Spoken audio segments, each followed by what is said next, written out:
Eduardo Ojeda, quien se conecta, bueno, para llevar a cabo esta importante conferencia sobre el Parkinson. Doctor Ojeda, buenas noches, bienvenido, ¿nos escucha bien? Sí, lo escucho perfectamente. ¿Ustedes a mí? Sí, le escuchamos perfectamente, doctor. Bueno, quiero agradecerle en primera instancia por la invitación y por tomar un tema tan importante como lo es trastornos del movimiento, un componente que mucha gente no conoce, que forma parte de la neurocirugía, una rama de la neurocirugía como lo es la neurocirugía funcional. De verdad que agradecido a Intervértebra por el apoyo y por la iniciativa. Excelente, doctor. Bueno, déjeme decirle que esto es un evento internacional, porque por primera vez tenemos invitados desde otras partes del mundo. Tenemos personas que nos están escribiendo desde Argentina, personas desde Guatemala, técnicos radiólogos, Dice, por por favor, supuesto, Y desde ahora va a aquí, desde comenzar. Venezuela, nos escriben desde Chile, de Ciudad Bolívar, desde Uruguay, nos están escribiendo desde Ciudad Bolívar, desde Puerto Ordaz, desde el Zulia, doctor. ¿Conoce esa zona por allá del Zulia? Claro, claro. En la Ciudad Bolívar es mi segundo hogar. Ahí hice mi carrera de pregrado en medicina. Soy de la Universidad de Oriente, Núcleo Bolívar. Allá tuve la fortuna de formarme 7 años en la carrera de medicina y posteriormente hacer mis residencias asistenciales. También Vemos que usted lo quiere mucho por allá. colaboré, sí. De todas formas, también está por ahí conectándose de Ciudad Bolívar. Está el doctor Ernesto Guerra, que es un neurólogo, oftalmólogo y médico internista de la localidad, quien también contribuyó bastante con nosotros en el Hospital Vargas de Caracas, ya que él fue nuestra guía también en el manejo neurológico de estos pacientes intraoperatorios. Perfecto, doctor. Sabemos que lo quieren mucho. También nos escriben desde Argentina, una licenciada en bioimágenes. Nos escriben desde la UDO, el doctor ¿Sí? Ernesto Guerra. Exactamente lo que estaba comentando, el doctor Ernesto Guerra. Desde San Cristóbal también se conectan, desde Oriente, la UDO, Juliana Zorrilla, y bueno, muchísima gente. De verdad no voy a seguir leyendo los comentarios porque son muchísimos comentarios. Y bueno, queremos ya ingresar a este tema que es tan interesante y bueno, por el cual todos están aquí. Nuevamente, gracias a todos por participar. Entonces, bueno, doctor, lo invito a que usted comparta su pantalla para que comencemos esta exposición. Para los que no conocen al doctor Eduardo Ojeda, es neurocirujano adjunto al Servicio de Neurocirugía del Hospital Vargas de Caracas y, por supuesto, adjunto al posgrado universitario de dicho hospital, avalado por la Universidad Central de Venezuela. Quiero pedirle a todos que por favor silencien sus micrófonos para poder concentrarnos en esta charla que el doctor con mucho gusto nos ha preparado. Cirugía de Parkinson, doctor Eduardo. Bueno, el público y toda la atención para usted en este momento. Adelante, les recuerdo a todas las personas.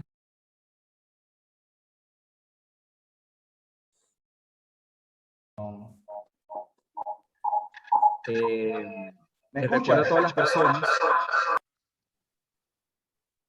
¿Qué pasó? Audio, ¿Me no sé si me escuchas? escucha, doctor. Sí, Sí, le te escucho escucho. perfecto, doctor Eduardo. Ok, ya podemos entonces Al empezar. final, Ajá. y les recordaba a todos que al finalizar esta charla, el doctor va a contestar algunas preguntas. Así que si tiene alguna duda durante la conferencia, no se preocupe, va a tener la oportunidad para que el doctor pueda responder. Ahora sí, doctor Eduardo, sin más preámbulos, todo el escenario para usted. Ok, muchas gracias. Para pasar acá. Paso. Ok, la enfermedad de Parkinson constituye una etiología muy interesante que forma parte de lo que es la neurocirugía funcional, pero que en primera instancia es de manejo neurológico. Es una enfermedad degenerativa que es causante de trastorno del movimiento. Es la segunda causa de trastorno del movimiento a nivel mundial después de lo que es el temblor esencial. Se estima que nada más en Estados Unidos, que es un país que maneja muchísima estadística, hay aproximadamente 1 millón de personas que sufren esta entidad y hay aproximadamente 80.000 personas en el mundo actualmente, los cuales han sido sometidos a una cirugía de Parkinson. Esta entidad, a pesar que fue descrita en primera instancia de una manera muy metódica, sistematizada, por lo que fue el doctor James Parkinson en el año 1817, cuando él apenas tenía 62 años de edad. Él la describió como una enfermedad caracterizada por una parálisis agitante, un ensayo de parálisis agitante, donde él describió el temblor en reposo de la patología y posteriormente Charcot, el doctor Charcot, Jean-Martin Charcot, en el año 64, le da valor al trabajo de James Parkinson y añade lo que es la rigidez a la triada que constituye dicha enfermedad, que es una entidad que está caracterizada porque tiene 3 síntomas cardinales o 3 síntomas que la permiten diferenciar, como lo es el temblor, la rigidez y la bradicinesia, o lo que se conoce como movimientos lentos o dificultad para iniciar los movimientos. ¿Ok? Charcot se da cuenta de que adicionalmente a lo que había dicho James Parkinson, que era un temblor en reposo, adicionalmente pudo diferenciar lo que era la rigidez de la espasticidad y permitió entender mucho más esta entidad. Pero no fue desde el año 1800 que surge el Parkinson. El Parkinson, desde que el mundo existe. Tenemos desde lo que es la medicina de la India, de la Ayurveda, ellos hablaban del Kampavata, que donde Kampa proviene de temblor y Vata significa entonces honor, y también de lo que es el dosha, que significa que se encarga de lo que son los movimientos y las sensaciones. Ya Hipócrates, 400 años antes de Cristo, también describía este temblor en pacientes, pero fue después de los años 1800 cuando comenzaron a hacer mejores descripciones de esta entidad. Es una enfermedad que ocurre como un trastorno neurodegenerativo, que es tipo crónico, es decir, de larga data, que generalmente los síntomas al inicio pueden llegar a ser muy sutiles, caracterizados principalmente porque el paciente puede tener astenia, lo que uno conoce como fatiga o cansancio, que generalmente no va acorde con lo que la actividad que realiza el paciente, asociado también a trastorno de depresión, estreñimiento, hasta que posteriormente comienza a presentar la sintomatología. Entonces se dice que la causa viene porque hay pérdida de neuronas en una estructura que podemos ver en la lámina, no sé si ven mi apuntador. Es la sustancia negra. Esto es un corte a nivel de lo que es la parte del cerebro, ¿verdad? Un corte transversal a nivel de lo que es una parte del tallo cerebral que se llama mesencéfalo. Esta sustancia negra, o también conocido como locus niger, allí ocurre muerte neuronal. Se dice que para poder producir el Parkinson debe haber una pérdida de neuronas de aproximadamente un 80%. Esto va a producir entonces un agotamiento en este caso el neurotransmisor, que es el causante de toda la enfermedad, que es la dopamina, y por supuesto va a predominar otra, al disminuir una aumenta otra, que en este caso es la acetilcolina. Entonces en la figura superior vemos otro corte similar, pero vemos que no tiene esa tinción negra que tiene la inferior. Eso nos habla de que en este paciente posiblemente... Por eso ¿Ah? No, bueno, además con Banguero, Atlético Nacional, que por ahora suma 4 puntos en la competencia. ¿Aló?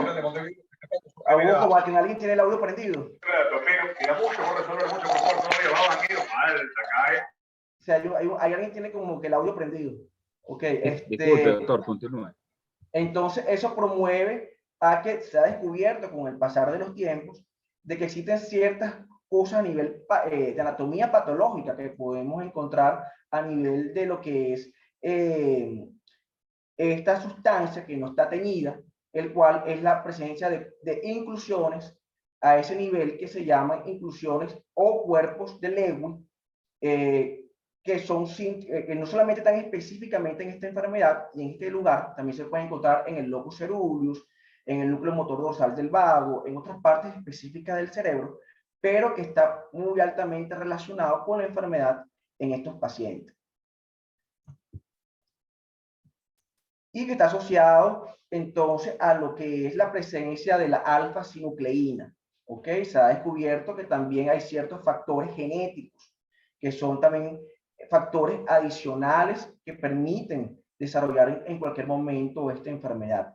Generalmente la mayor parte de los pacientes que sufren de Parkinson es en un periodo mayor de 50 años o mayor a 55 años, siendo mayor predominantemente en los pacientes superiores a los 70 años de edad. Se puede ver casos en pacientes jóvenes. Por ahí tengo un video de un paciente que fue diagnosticado de Parkinson juvenil a los 18 años de edad, y veremos más adelante de qué trató su cirugía. Esto es parte para los estudiantes que también nos siguen y están conectados en la presentación. Yo sé que es complejo para los pacientes que nos están escuchando, pero vamos a intentar ser lo más didáctico y lo más fácil entendible para quienes nos escuchen. Esto que tenemos en la parte superior es el cerebro, ¿verdad? Esto es lo que uno se conoce como el cuerpo estriado. El cuerpo estriado para los estudiantes está formado por dos núcleos, el núcleo caudado y lo que es el globo pálido. Tenemos un corte a nivel del mesencéfalo, otro a nivel de lo que es el tálamo y la médula. Sé que no es fácil de comprender, pero hay dos vías que están relacionadas con el Parkinson. Hay una vía directa y hay una vía indirecta. Esas dos vías generalmente al inicio son GABAérgicas. Eso quiere decir que están estimuladas por un neurotransmisor llamado GABA, que es un inhibidor por esencia del sistema nervioso central. Entonces, para que me entiendan, desde la parte del cerebro donde se genera la motricidad, conocida como área motora o premotora y suplementaria, es decir, área de Brockman 4 y 6, y cierta parte también algo de la corteza sensitiva 3, 1 y 2. Vamos a tener entonces que enviar información que viaja de acá, desde el cerebro, envía información que van a alcanzar lo que es el cuerpo estriado. Y ese cuerpo estriado generalmente va a enviar información a lo que es el locus Miller, o va a enviar información a lo que es el tálamo. La tercera vía, que es la vía que últimamente hemos venido desarrollando y los neurocirujanos vienen estudiando, que es la tercera vía, y es el núcleo de elección, cuando veamos más adelante, para colocación de electrodos, que es esta vía que va de lo que es el globo pálido, principalmente el globo pálido interno, a lo que es el tálamo, a través de lo que es el asa lenticular. Y tenemos una vía que va a ir posteriormente del globo pálido hacia algo llamado lo que es el núcleo subtalámico, que es la tercera vía. Esto es algo muy engorroso, pero vemos que para el Parkinson nos interesa primero la sustancia negra, que es donde ocurre el problema, ¿verdad? El cuerpo estriado y su relación con la corteza cerebral.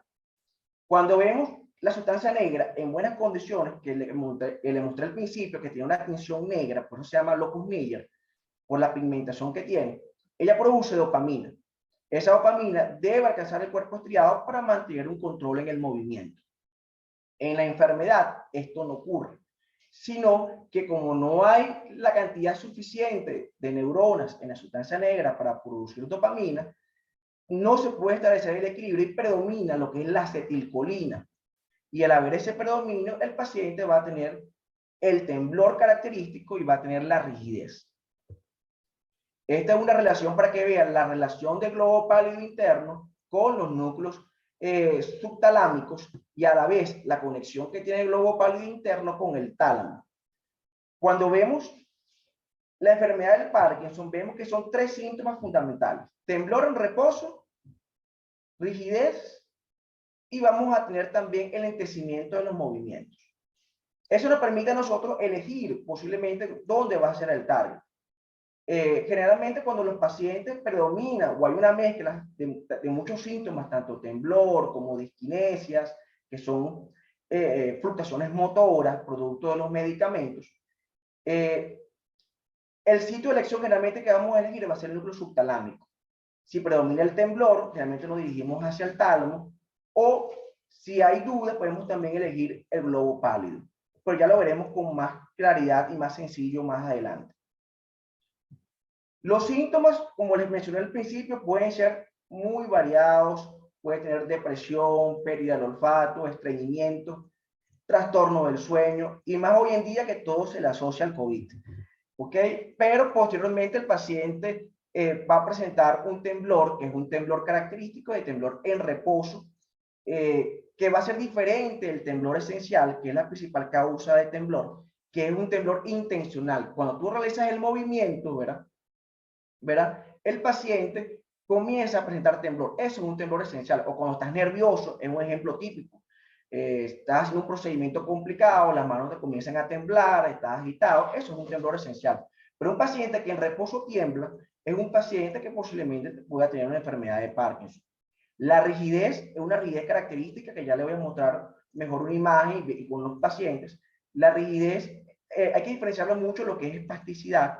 La rigidez es que el paciente tiene cuando vamos a hacer los movimientos de pasivo, es decir, que intentamos mover, por ejemplo, que flexione el antebrazo sobre el hombro, ¿okay? O sobre el codo, que flexione el codo, hay una resistencia cuando alguien quiere mover el brazo, pero a medida que movilizamos, esa rigidez va a ir cediendo. Y dependiendo del grado que pueda hacer o no, tenemos lo que es el signo de rueda dentada, que es diferente de la navaja, que es cuando se dispara completamente. El paciente tiene signo de rueda dentada porque hay una resistencia al principio, pero a medida que damos el movimiento, esa resistencia va cediendo. Y una disinesia, que no es más que una dificultad para iniciar los movimientos. El paciente le cuesta iniciar los movimientos.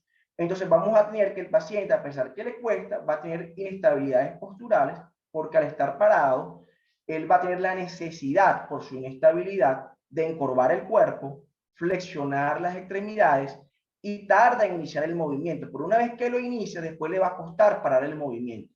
Y por eso muchos de estos pacientes, a pesar de la medicación, ojo, porque el principal manejo de estos pacientes es el tratamiento médico.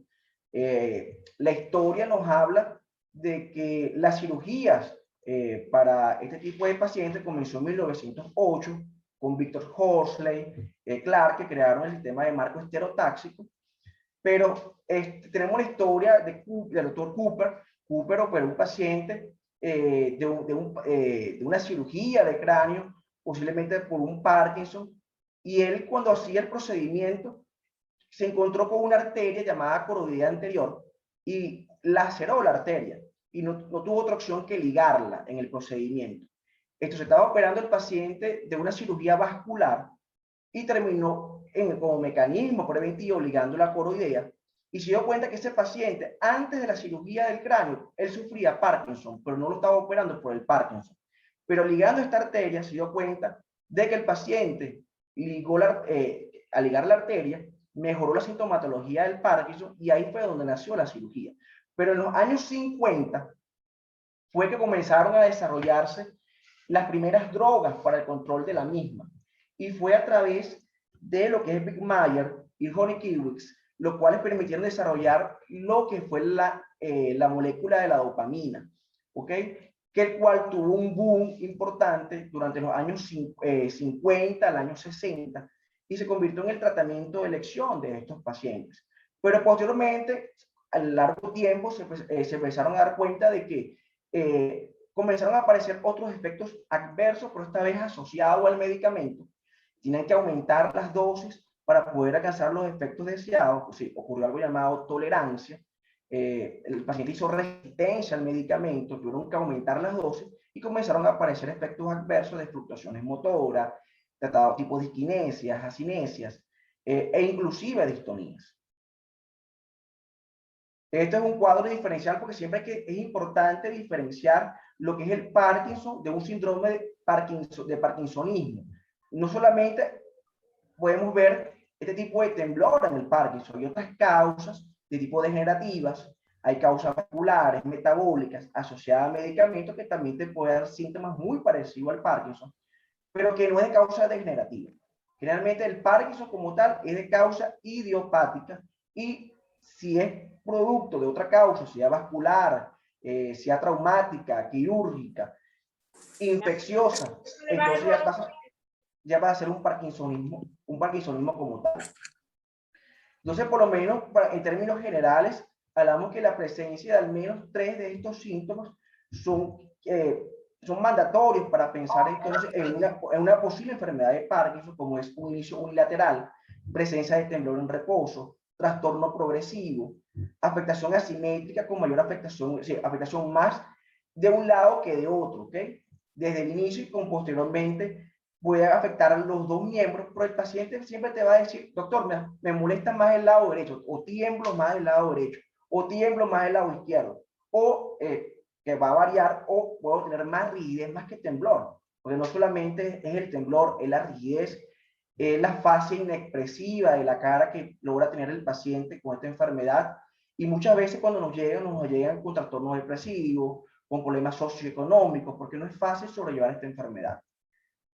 Otra condición importante es que el paciente responda de forma adecuada a la dosis de levodopa o presente producto del medicamento una corea inducida por el levodopa o una respuesta a la levodopa durante 5 años que ha sido efectiva.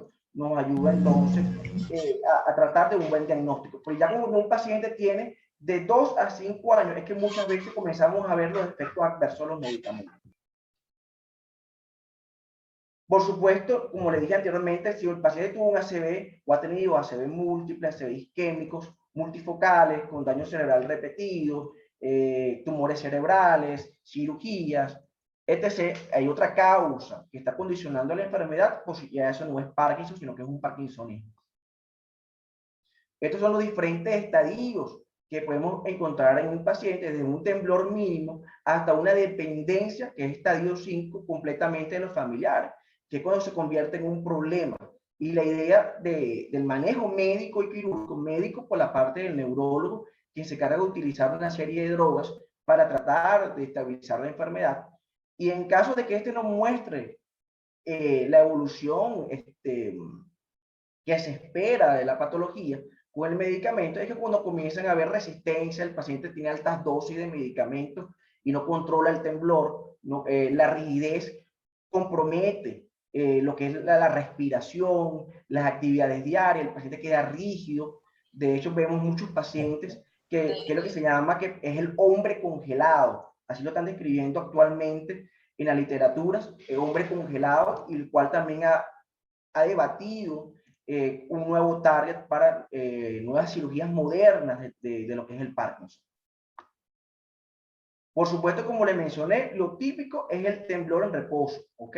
Que vamos a encontrar en el 85% de los pacientes. Y es el síntoma que más llama la atención a la gente que sigue a estos pacientes o que tienen estos familiares.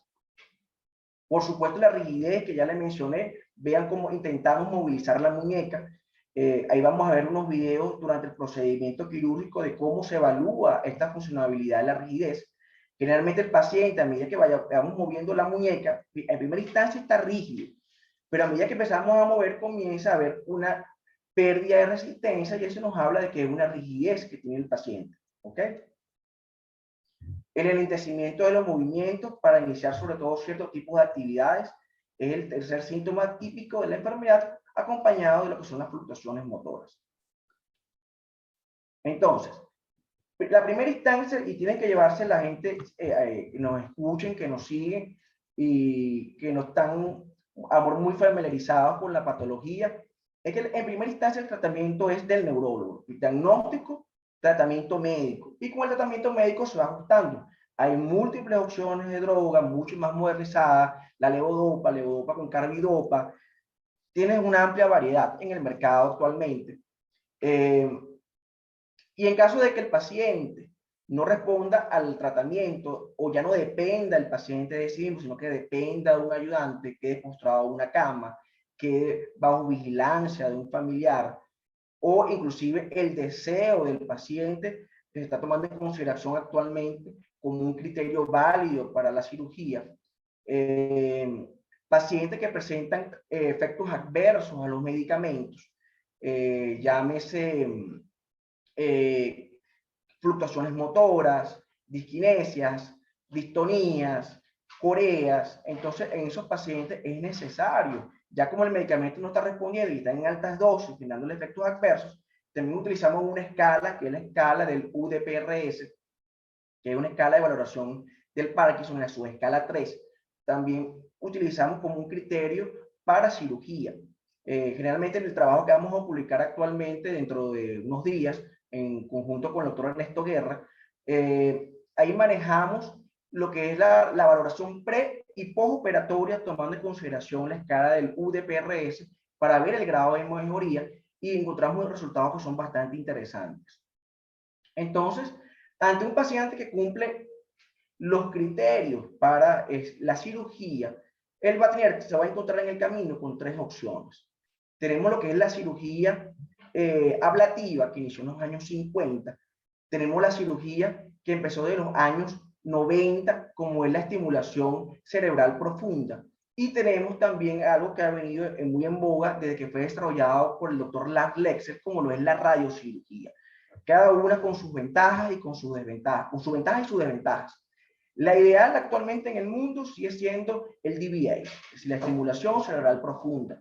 Actualmente tenemos la limitante desde que hace varios años ya no contamos con el equipo en el país, a pesar que se están haciendo todas las gestiones para traer nuevamente a Venezuela. Se ha dificultado un poco, y asociado también al alto costo de estos aparatos. Estamos hablando de aparatos que nada más traerlos están alrededor de los $30.000, nada más el aparato. Y por supuesto lleva una batería, y esa batería que es como un marcapaso coronario. Yo siempre le explico a los pacientes, para que me entiendan de qué trata el DBA, es que es como un marcapaso coronario, pero el marcapaso, los electrodos, en vez de estar en el corazón, van a estar en el cerebro. Tenemos la radiocirugía, que también se está usando mucho en la escuela, pero todavía no se están realizando como tal en centros privados para con target, que son las radiocirugías, que dirigida por Lexer, que es aplicar una alta dosis de radio a un punto muy chiquito en el cerebro. Con la diferencia de las dos anteriores, es que en la radiocirugía no podemos estimular al paciente.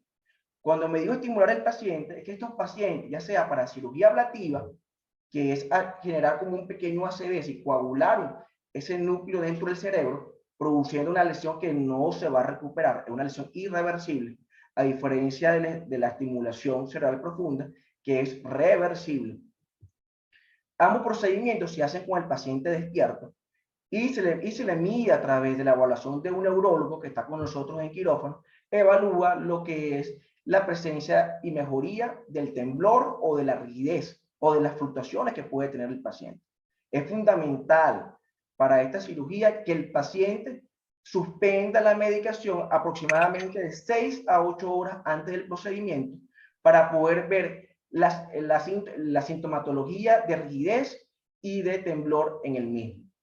La radiocirugía no nos permite evaluar esa mejoría o no con la estimulación. En la cirugía ablativa se puede hacer, y en la estimulación cerebral profunda, por supuesto, que es realizada y además es registrada a través de una serie de electrodos, que eran unas gráficas que vamos a ver más adelante, que son gráficas de registro de actividad cerebral. Por supuesto, dependiendo de la sintomatología del paciente, de la experiencia del cirujano, de los recursos con que se cuenta, se pueden elegir el target. Cuando me refiero al target, es el sitio donde se va a colocar el electrodo, o el sitio donde se va a generar la lesión en caso de ser ablativo. Tenemos que existen 4 núcleos fundamentales, que es el ventral intermedio, el núcleo subtalámico, el globo pálido interno, y un nuevo núcleo que está siendo publicado de hace unos 5 años para acá, que es el núcleo pedúnculo pontino, que es a nivel del tallo cerebral. Ese núcleo pedúnculo pontino lo estamos dejando a pacientes que ya han sido sometidos a cirugías, o cualquiera de las cirugías anteriores, o que ha tenido estimuladores en cualquiera de estos tres sitios anteriores, llámese tálamo, núcleo subtalámico o globo pálido interno, y que no ha tenido mejoría a pesar de la estimulación continua. Entonces se está eligiendo como nuevo target cuando hacen complicación de hombre congelado y marcha congelada. Se elige entonces al núcleo pedúnculo pontino. Para que me entiendan, esto es una fotografía de lo que se realiza aproximadamente en el paciente. Es dirigir, como ven en la pantalla, pero si hace con el paciente despierto, se coloca un marco en la cabeza, que ya vamos a ver cómo es el marco, llamado marco de estereotaxia, es fijado al cráneo y posteriormente se hace en una parte específica del cerebro, un craneotomo, se hace una apertura, una craniotomía pequeña, y a través de allí vamos a dirigir este catéter para estimular el núcleo que es afín de la cirugía para poder ver si hemos llegado o no, y ahí generamos estimulación y vemos si el paciente ha mejorado o no durante el procedimiento. Posteriormente, él tiene una serie de cableados que van a conectar ese catéter que ven acá, ese cableado se va a dirigir hacia la región del pecho, hacia el pectoral, a través de este sistema que usted ve acá, que es un sistema que funciona como una batería. Tiene un cable y tiene una batería, y ese cable va fijado a través de un tornillo que lo sujeta a la batería. Esto es parte de que la importancia de la planificación quirúrgica, una vez que se selecciona adecuadamente el paciente, es fundamental elegir quién es el paciente que será mejor candidato y elegir el sitio más ideal para colocar el aparato. Y para esto también necesitamos la ayuda de un neurólogo que nos guíe en el procedimiento. Este forma parte de lo que es el equipo multidisciplinario. No solamente es el neurólogo y el neurocirujano, también es importante el psiquiatra que maneje lo que es la parte de la depresión, es importante el manejo de la nutrición, es importante la fisiatría y rehabilitación en el paciente, y también la fisiatría respiratoria en muchos casos. Entonces, o terapia deglutoria, que también hacen rigidez que compromete la deglución, compromete la parte ventilatoria. Entonces, se requiere un manejo multidisciplinario siempre de estos pacientes. Aquí tenemos lo que es parte del equipo del Hospital Vargas y de privado que nos encargamos de hacer lo que es la parte de procedimientos de cirugías ablativas, no solamente para Parkinson, también hacemos otro tipo de trastorno del movimiento, como lo es el temblor esencial, como lo es la distonía, también cirugías para lo que es el manejo de lo que es la epilepsia. Hay epilepsia refractaria que también le colocamos a estimulación cerebral profunda a través de un estudio llamado protocolo SANTE. Se coloca también en áreas específicas del cerebro para controlar la epilepsia que es refractaria a medicamentos. También tenemos actualmente la FDA ha aprobado estimuladores en casi toda la parte del cerebro, por así decirlo. Tenemos cirugías con estimulación no solamente para epilepsia y Parkinson y trastornos del movimiento, sino también para trastornos de depresión, que son refractarios, para trastornos de estrés postraumáticos, para pacientes que son bulímicos. Vamos a encontrar una infinidad actualmente que se está desarrollando con la tecnología actual. Esto es lo que en primera instancia se le realiza a todo paciente que va a ser sometido a cualquiera de los 3 procedimientos. Llámese cirugía ablativa, estimulación cerebral profunda o radiocirugía. Claro, para radiocirugía hay también aparatos mucho más novedosos que no requieren el marco estereotáxico, sino que es una máscara de gel que tiene una visión mucho más tridimensional que los aparatos convencionales para radio. Vean cómo hay un marco que el paciente despierto, ¿ok? Se le hace primero, por supuesto, un bloqueo. En apoyo del servicio de anestesiología, tenemos una neuroanestesiólogo que siempre está con nosotros y prepara al paciente antes del procedimiento y le explica para lo que es la parte del manejo de la ansiedad, que es típico en estos pacientes, por supuesto. Al saber que te van a fijar esto en la cabeza, cualquiera se va a agitar, cualquiera va a tener dolor y, por supuesto, el tiempo se le va a hacer eterno.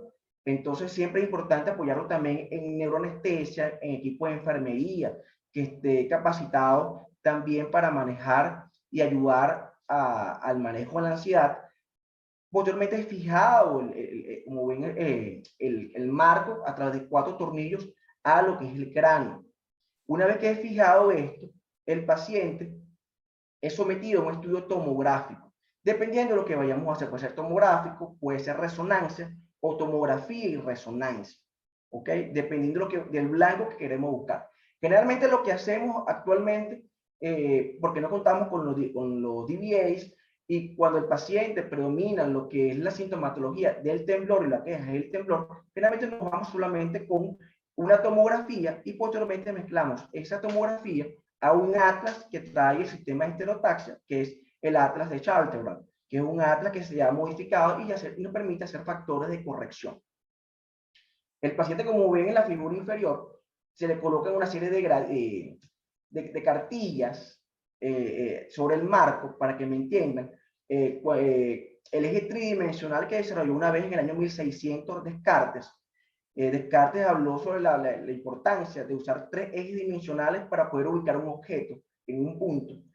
Y utilizamos todavía esa tecnología posteriormente desarrollada y aplicada por Victor Hoxley y Clark para colocar un marco estereotáxico. Colocamos esa gradilla que nos van a dar 3 planos tomográficos en el eje X, en el eje Y y en el eje Z, los cuales nos permiten localizar un punto específico dentro del cerebro en relación al marco que tiene puesto el paciente en el cráneo.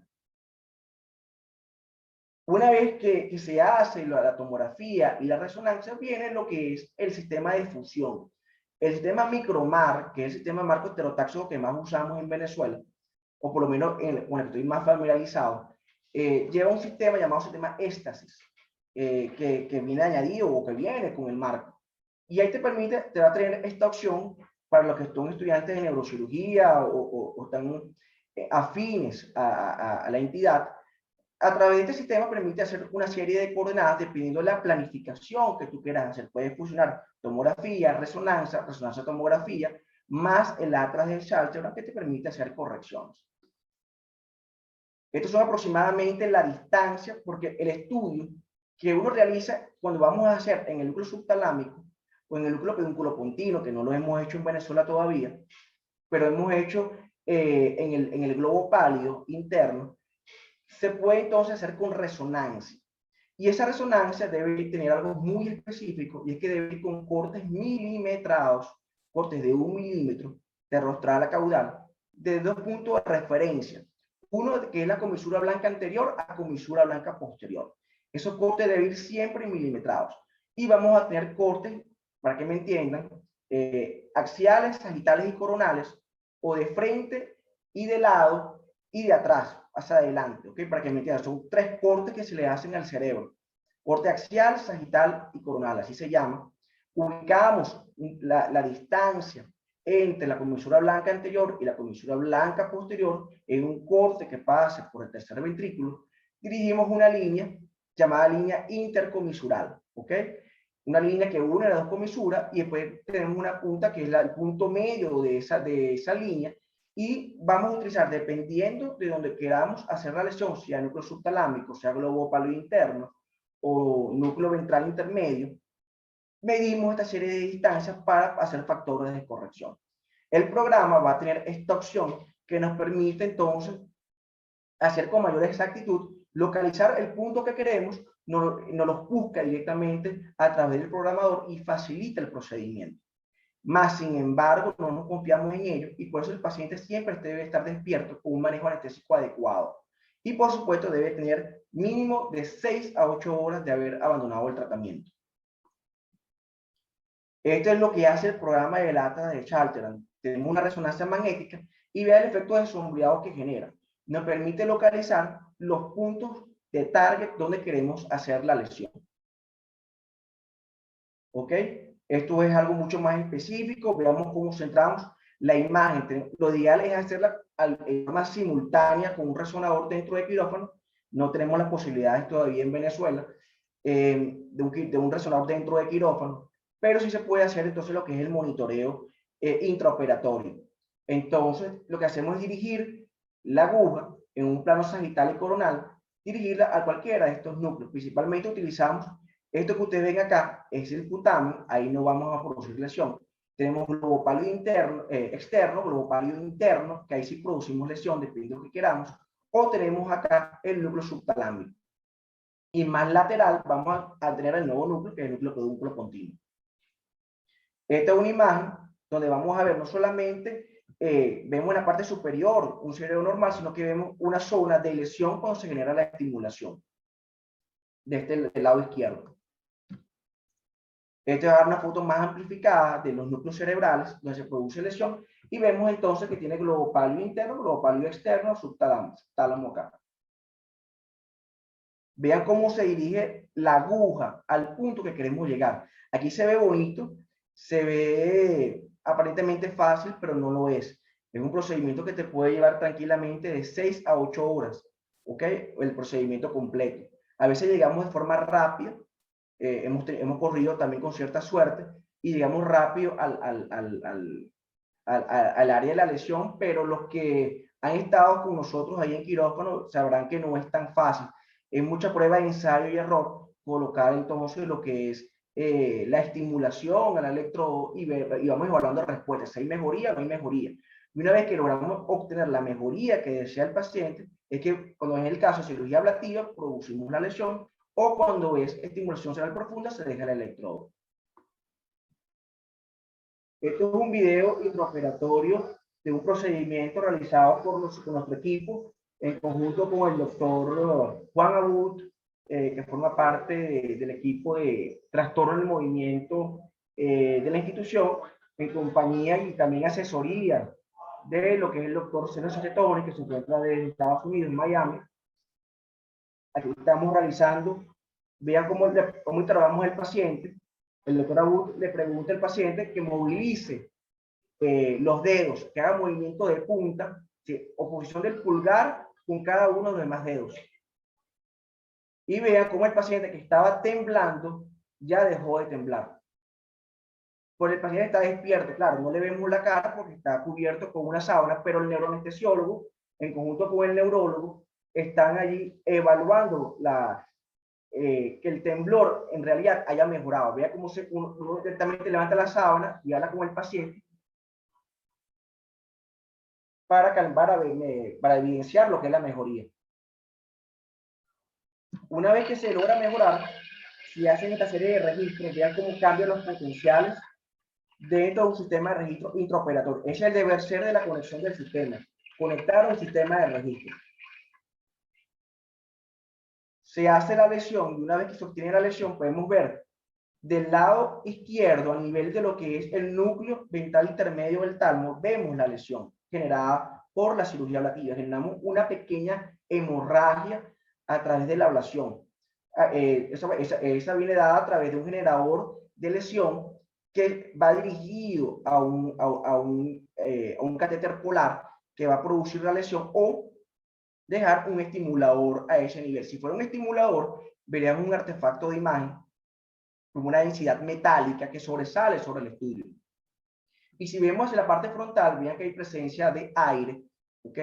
Que es indicativo de que hubo un procedimiento quirúrgico, y vemos entonces la lesión típica puntiforme que se debe generar con la lesión. Esto no es tan fácil, porque justamente aquí donde estamos generando la lesión, tenemos esta estructura, esta acá, que es la cápsula interna.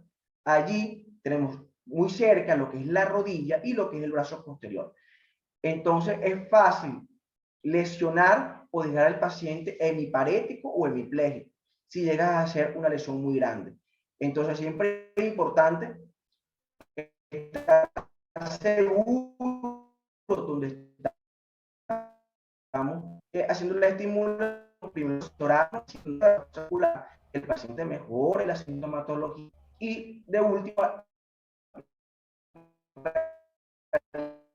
realizar la lesión. Y podemos ver el procedimiento que cuando llegamos así lejos de la lesión, o el paciente puede referir que no puede mover el cuerpo.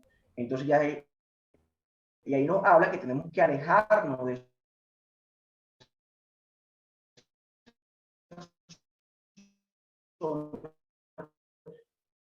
Vamos a generar una secuela y una lesión grave del paciente, inclusive en la realización del procedimiento. Aquí tenemos a la izquierda el paciente Alexander, ¿ok? El paciente Alexander fue diagnosticado de los 19 años de edad con enfermedad de Parkinson. Vamos a ver, él se hizo bilateral. Generalmente nosotros las cirugías ablativas las hacemos unilaterales por el riesgo de lesión. Primero un lado y posiblemente a las 2 semanas o 3 semanas, cuando ya esté más recuperado, se hace el siguiente lado. O simplemente se hace el lado que más le aqueja al paciente, dependiendo del deseo del paciente. Vamos a ver un video a la izquierda en el preoperatorio del paciente y vamos a ver el video de la derecha, que fue aproximadamente 5 horas. Fue el mismo día, en la noche, después de haber salido del procedimiento y haber salido del efecto anestésico. Vemos a la izquierda cómo se muestra el paciente.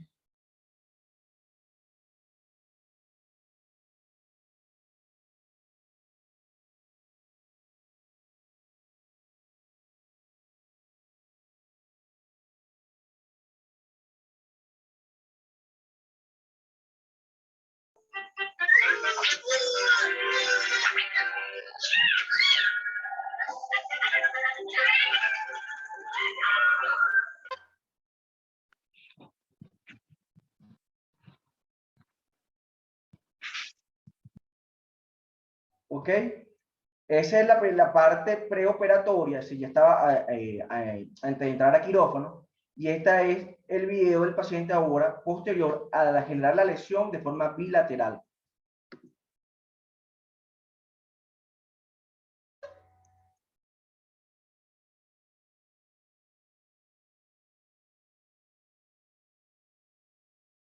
¿Ok? Ahí vemos ya los efectos inmediatos. Aquí tenemos otro paciente. Vean, preoperatorio. El temblor fino que tiene de forma bilateral, ¿ok? Pero más predominio del lado izquierdo. Y después de la cirugía, cómo puede movilizar sin problemas algo que no podía realizar el paciente, que era mover con delicadeza los dedos, movimientos finos.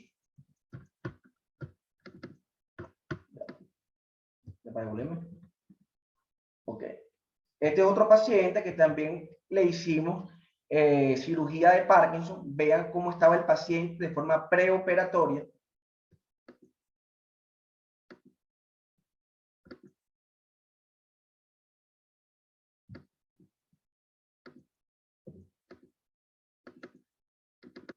Bueno, no, el video no está dando, vamos a ver si puedo adelantarlo. No sé, creo que no.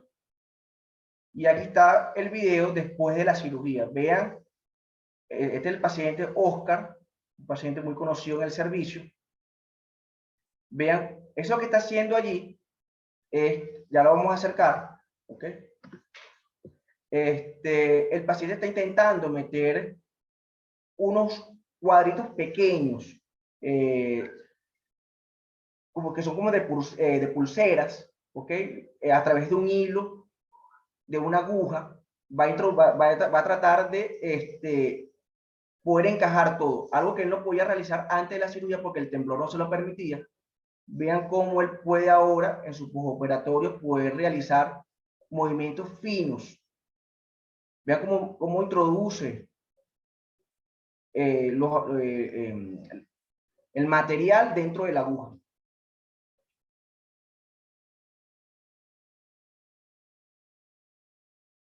¿Okay? Eso nos habla de que se ha logrado el objetivo en el paciente. Ojo, que el paciente mejore la sintomatología no quiere decir que el paciente pueda empeorar nuevamente o no pueda posteriormente, con el pasar de los años, requerir otro procedimiento. ¿Ok? Y generalmente estos pacientes no es que abandonan el tratamiento, tienen que seguir en valoración continua con su neurólogo para ajuste de los mismos, posiblemente bajar la dosis o ver si en la mayoría de los casos si se pudiera, en tal caso, abandonar el mismo, pero siempre bajo la valoración y la ayuda de el neurólogo.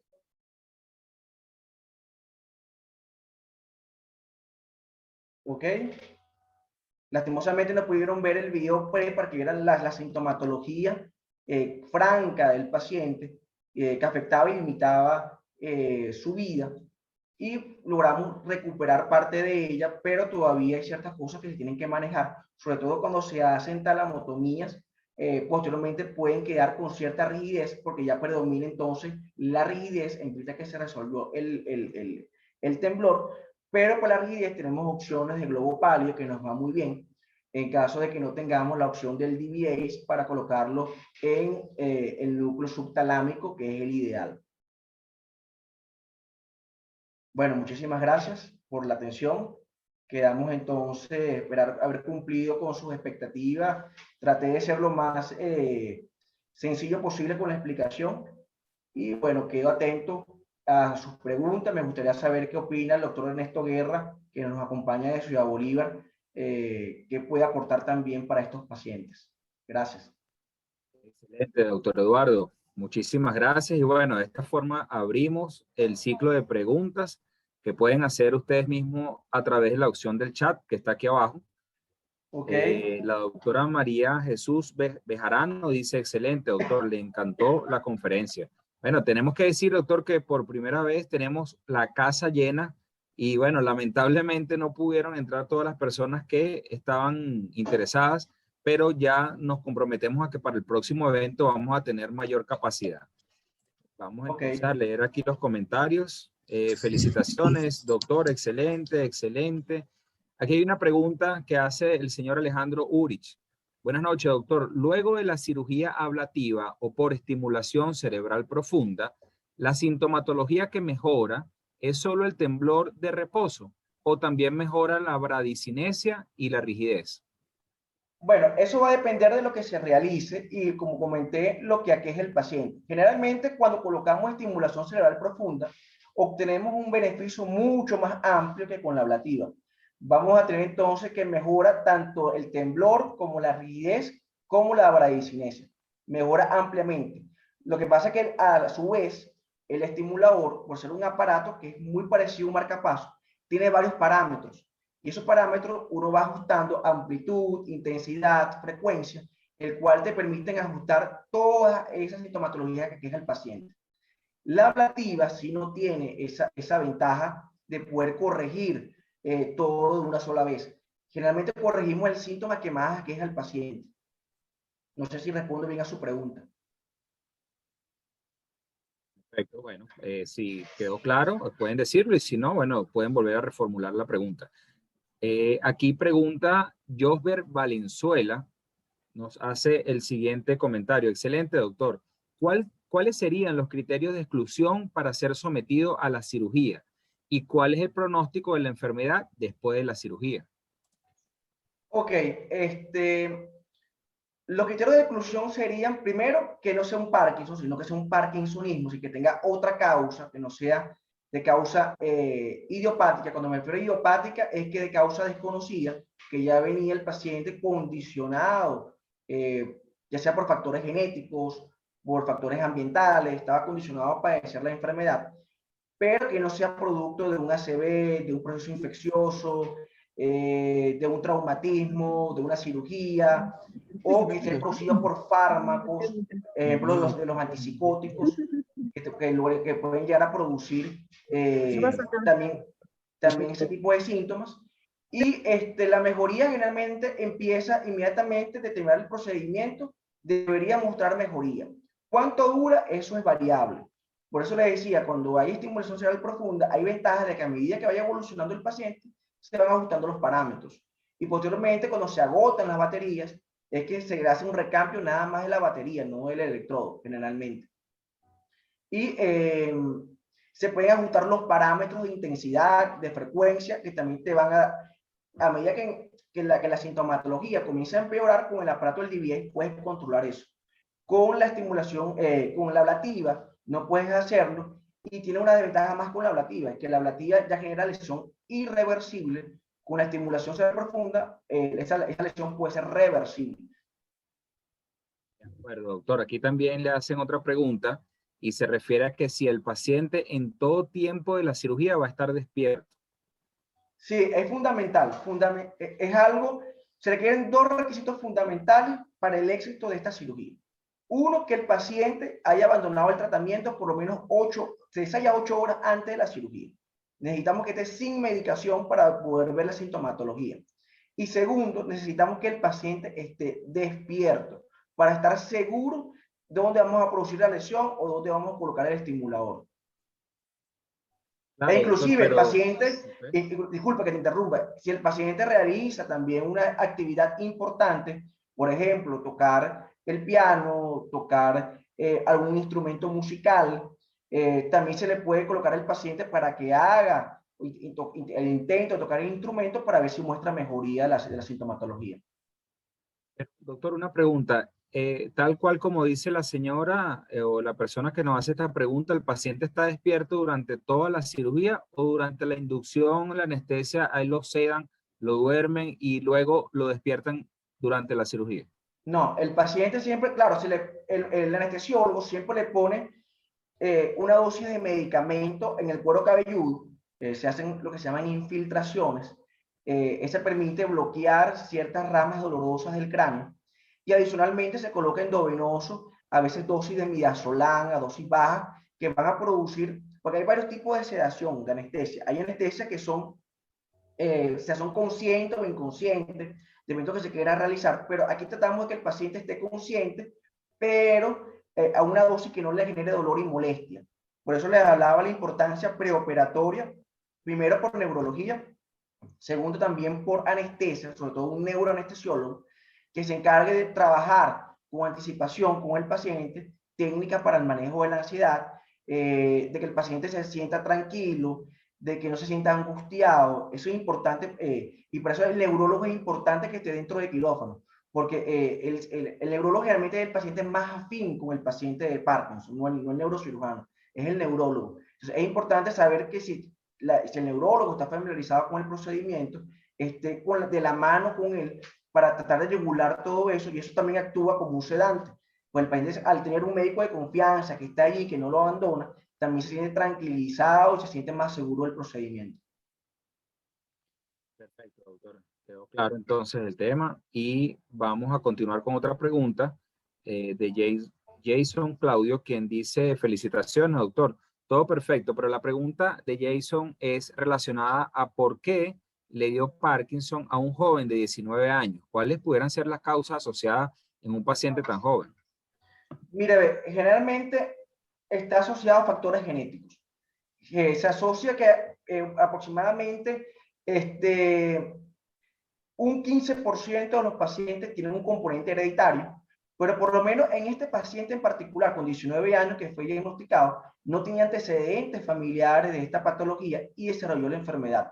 Es decir, puede haber sido una mutación puntual, algo genético, se ha asociado múltiples cromosomas y la asociación con la alfa-sinucleína, que está asociada principalmente a una mutación llamada mutación DJ1, ¿ok? Que es la está asociada a estos desarrollos de enfermedad de Parkinson de inicio temprano. Pero la causa obviamente es desconocida todavía. Perfecto, doctor. Aquí hay otro comentario. Excelente, doctor. Un gran abrazo. ¿En qué etapa de la enfermedad debe hacerse la cirugía? ¿Al inicio de la enfermedad o cuando ya está avanzada? Ve, la enfermedad del Parkinson es como cualquier otra enfermedad. Tiene una historia natural, ¿ok? Llámese hipertensión, llámese diabetes, llámese hipotiroidismo, cualquier enfermedad que ustedes puedan conocer o escuchado alguna vez. Todo lleva una historia natural. La historia natural nos dice que la primera opción es, una vez que se hace el diagnóstico, es tratamiento médico. Ese paciente puede que responda de forma adecuada toda su vida al medicamento y no requiera la cirugía. Pero, o que tengan que seguir aumentando la dosis para ver qué tal el paciente se va comportando o va ajustando, va cambiando, va rotando. Pero ya cuando comienza a haber resistencia, ya el neurólogo, en este caso, se va adelantando, ya no se va adelantando tanto lo que es la parte de la enfermedad, pero buscamos siempre entrar en el momento más oportuno, cuando ya comienza a limitar su actividad, cuando comienza a tener efectos adversos a las dosis que antes le calmaban el problema, pero que ahora le están generando otro tipo de síntomas, como que son difíciles de explicarle para la audiencia, porque son trastornos de fluctuaciones motoras, o también asociados a problemas de depresión, o el paciente quiere mejoría de su calidad de vida porque realiza algún tipo de procedimiento, ya sean médicos que son cirujanos que también pueden padecer la enfermedad, o que les gusta tocar un instrumento, que trabajan con sus manos, que muchas veces ellos quieren algo mucho más avanzado y más tecnológico que permita atender de forma adecuada. Posiblemente estos pacientes son los más idóneos. Se sabe que los pacientes en los primeros años, sobre todo de los primeros 2 a 5 años, hay una respuesta excelente al medicamento. Pero hemos tenido pacientes que le hemos colocado la dosis, mejoran un periodo de corto breve, pero a los pocos meses ya comienzan a ser agresivos en su evolución. Y en estos pacientes sí hay que tomar entonces medidas mucho más rápidas, mucho más oportunas para poder darle calidad de vida. Perfecto. Bueno, tenemos aquí una mano levantada del señor Jonathan. Señor Jonathan, si usted quiere puede compartir su inquietud a través de la opción del chat o también podemos abrir su cámara y su micrófono para que haga usted la pregunta directamente al doctor Eduardo Ojeda. Esperamos sus comentarios. Mientras tanto, leemos otra pregunta. David Medina dice, felicidades, doctor. Una consulta, si se realiza la estimulación cerebral al paciente, perdón, si se realiza la estimulación cerebral, el paciente mejora. ¿Existe la posibilidad de que puede otra vez volver a retomar sus medicamentos? Sí, generalmente el paciente nunca deja el tratamiento, ¿ok? Buscamos mejorar condiciones. Pero ojo, la estimulación cerebral es otro tipo de tratamiento, ¿ok? Es como un marcapaso, es un tipo de tratamiento. Perfecto. Más no el cura la señor, enfermedad, no cura la enfermedad. perfecto. Aquí el señor Samuel Horta dice, buenas noches, doctor, soy el paciente Oscar Horta. Mi Ah, calidad él de es el vida... paciente, él es el paciente que mostramos de último en el video, el de la última cirugía. Exactamente, que Bueno, él también lo está está siguiendo. aquí, está colocando su comentario y dice que su calidad de vida mejoró después de la operación. Así es. Bueno, ya lo podemos evidenciar a través del video. Un saludo, Oscar. Gracias, señor Oscar, por compartir su testimonio aquí. Hablan sobre las complicaciones, doctor. No sé si ya lo mencionó, complicaciones posteriores a la cirugía. Brevemente, ¿cuáles pudieran ser esas complicaciones? Bueno, tiene las complicaciones típicas de todo procedimiento, que son desde infecciones, sangrados, lesiones neurológicas, porque recuerden que cada parte del cerebro compromete o tiene una función. Hemos tenido pacientes que han hecho sangrados cerebrales, que pueden tener disminución de fuerza muscular del hemicuerpo, que pueden tener hidrocefalias posterior al procedimiento. Por eso que nosotros siempre hacemos estimulación, no es irnos directamente a la lesión. Siempre estimular primero, estar seguros que estamos en el sitio y que el paciente realmente muestre la mejoría. Perfecto. Doctor, hay dos preguntas aquí que se relacionan con la edad estimada para hacer la cirugía. ¿Hay un límite en la edad donde ya no se puede hacer la cirugía? ¿Una edad idónea? ¿Qué nos comentar al respecto? No hay una edad en específico, ¿ok?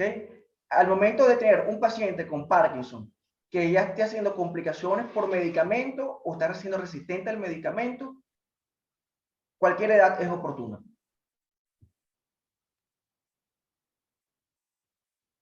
Aquí hay una pregunta que me llama la atención, doctor.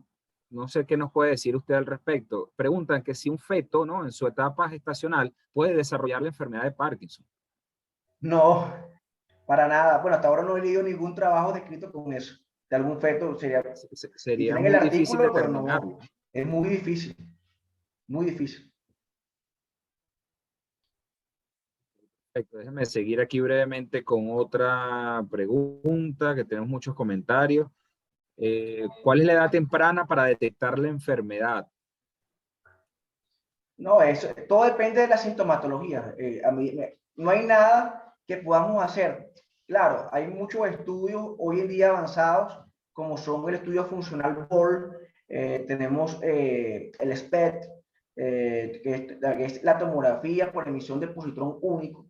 Tenemos biociclotrones que nos permiten a través de biomarcadores, que es más complejo, que nos permiten tal vez hacer en algún futuro, nos permitan hacer algo premonitor por lesiones en ciertas áreas, pero todavía estamos muy lejos de ello. Perfecto. El doctor David Medina, muchas gracias, doctor, agradecido por su respuesta. Mi padre es paciente de 68 años con Parkinson. Actualmente tiene más de 10 años de que fue diagnosticado su enfermedad. Tiene tratamiento con levodopa, carbidopa y bueno, finalmente felicidades por seguir aportando y seguir investigando esta enfermedad. Nos saluda un médico venezolano que se encuentra en Chile. Gracias, doctor David. Gracias, David. Gracias por tu aporte. Aquí preguntan nuevamente, doctor, creo que esta pregunta no la hemos hecho. ¿Cuándo el paciente debe comenzar la rehabilitación después de haber hecho la cirugía? Repíteme la pregunta, por favor. Luego de la cirugía, ¿qué tiempo tiene que pasar el paciente para comenzar la rehabilitación? Es inmediatamente. Inmediatamente al salir de la cirugía empieza su rehabilitación. El paciente se levanta, comienza a deambular, comienza a hacer ejercicios y, por supuesto, como le dije, desde antes hasta después de la cirugía debe tener ayuda de un fisiatra. Y dependiendo, claro, si hay compromiso ventilatorio, fisiatría respiratoria, si hay problemas deglutorios, necesita un fisiatra especialista en problemas deglutorios, todo tiene algo específico o afín.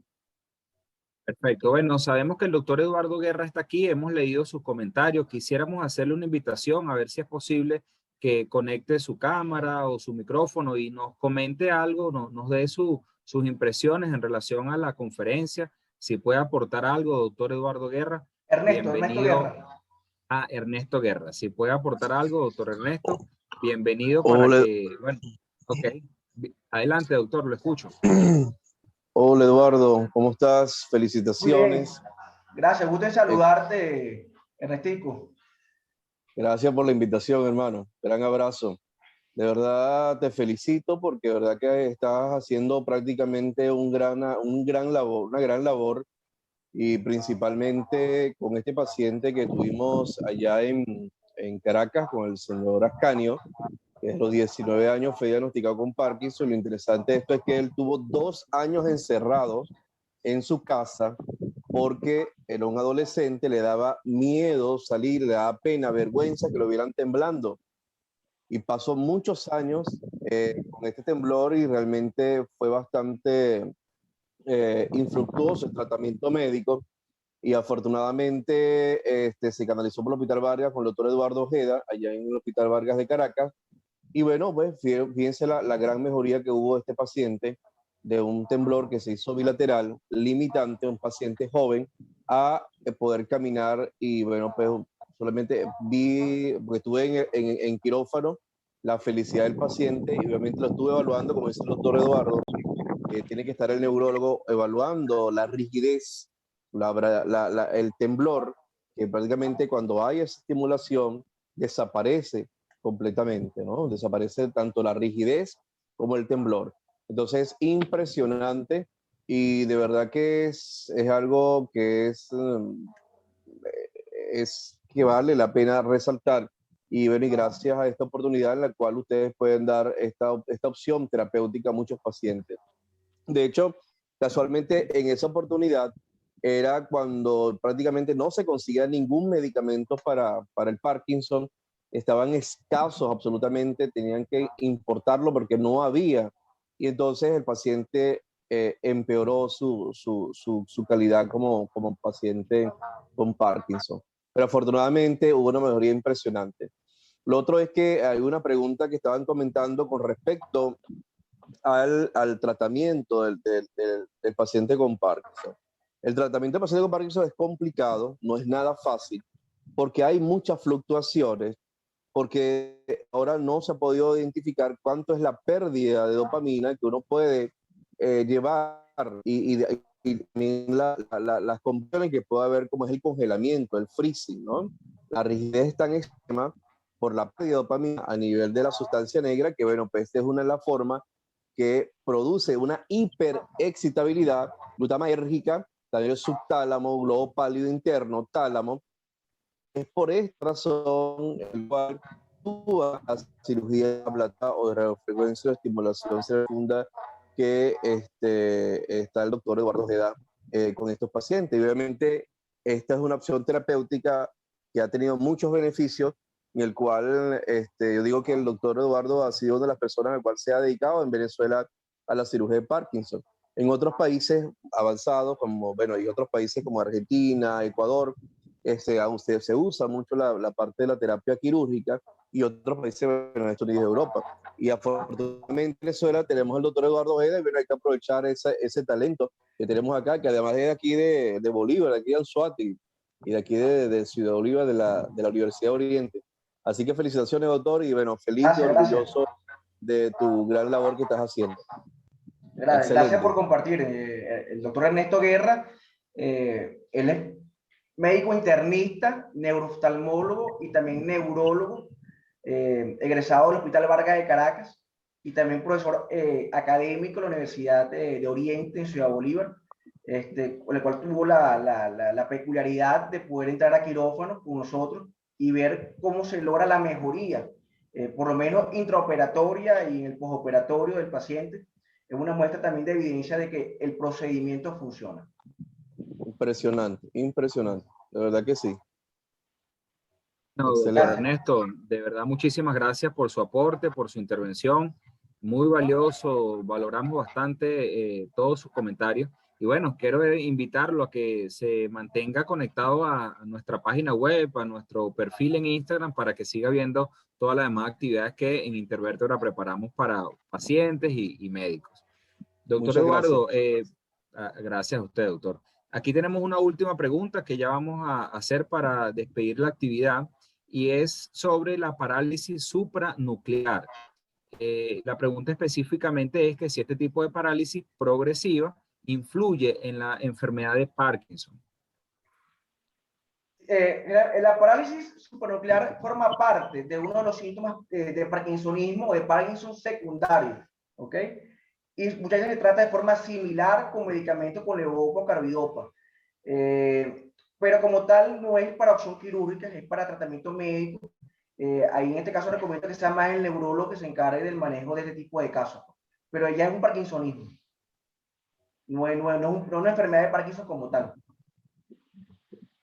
Doctor Eduardo, yo creo que con esta pregunta ya podemos ir cerrando este ciclo que, bueno, resultó ser muy interesante y de mucho éxito porque sé que hay muchas personas que se fueron con una respuesta a lo que estaban buscando. Es una rama de la medicina realmente apasionante poder ver que el paciente ha sido, bueno, lastimado con esta patología y ya en el pleno acto quirúrgico el paciente puede ver la mejoría inmediata en la mayoría de los casos. Sé que esto le ha devuelto la vida, le ha devuelto la calidad de vida a muchísimas personas, como este caso que usted comentó, de esta persona de 19 años que tenía 2 años en su casa, bueno, limitada para salir y sociabilizar. Y bueno, sé que logró una mejor calidad de vida y justamente, bueno, eso es lo que a todas las personas que estamos en este mundo de la medicina nos apasiona, poder devolver la calidad de vida a las personas. Doctor Eduardo, si nos puede comentar su contacto para los pacientes, porque hay varias personas aquí que preguntaron cómo llegar a usted en caso de que necesiten una consulta. Ok, bueno, en primera instancia, antes de despedir, quiero agradecerte, Juan Pablo, por promover la ciencia, promover el conocimiento a ti, al servicio de Intervértebra, por toda la labor que están realizando a nivel nacional y a nivel internacional, porque sé que hay mucha gente que nos está siguiendo desde fuera del país. De verdad que te felicito por tu iniciativa, por mantener la academia y la educación de los pacientes, que es tan importante. Y siempre, como debe ser, llevar la información adecuada y oportuna a cada uno de ellos. Bueno, me pueden seguir a través de las redes sociales, en Instagram por edu-de-piso Ojeda 2, o pueden seguirme también, estoy en Urban Médico Santa Paula, Clínica Fénix Salud y el anexo de Clínicas Caracas. ¿Okay? Ahí también pueden contactarme, por supuesto en el Hospital Vargas de Caracas y Hospital de Niños San Juan de Dios. ¿Ok? Doctor, Por las bueno, redes pueden contactarme y pueden conseguir los números telefónicos de las consultas. doctor, bueno, además está decir que esta es su casa, nuestra plataforma está abierta para que pacientes y médicos sigan interactuando, como usted lo dijo, doctor, sigan el crecimiento académico, la interacción con nuestros pacientes y la educación y, por supuesto, todo lo que podamos hacer para llevar información de calidad a toda nuestra comunidad. Muchísimas gracias. Les recuerdo que esta conferencia fue grabada y puede verla durante los próximos días, va a estar siendo subida en nuestro canal de YouTube y también en nuestra página web www.intervertebra.com. Allí va a estar colgada esta conferencia como ya están todas las demás que hemos realizado. Los invito a que nos sigan en nuestro perfil de Instagram, @intervertebra piso oficial, para que estén al tanto de todas las actividades que se vienen también en el futuro. Doctor Eduardo, nuevamente muchísimas gracias, un fuerte abrazo, muy agradecido por su tiempo y por excelente ponencia, como también lo han dicho aquí nuestros pacientes. Gracias, gracias. Gracias por la invitación. Que tenga feliz noche, doctor. Muchas gracias. Gracias a todos por la participación.